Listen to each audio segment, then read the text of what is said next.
Le point de départ du film, c'est vraiment le mouvement d'une mère qui, se marie, donc qui va d'une certaine manière détourner une convention bourgeoise qui est le mariage, qui va vraiment le faire dans un lieu complètement incongru qui est une prison. C'est-à-dire, qui va en fait, se marier d'une manière complètement non bourgeoise, c'est-à-dire avec quelqu'un qui n'est pas de son milieu culturel, qui n'est pas de son milieu social.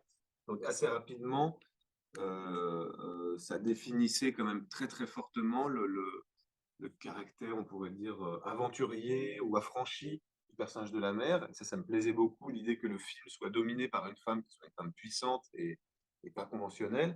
Et le personnage de Noémie, pareil, il fallait, puisque mon personnage était un peu pleutre, lâche et très inhibé, il fallait qu'elle soit, au contraire, elle, très désinhibée, beaucoup plus courageuse, très aventurière.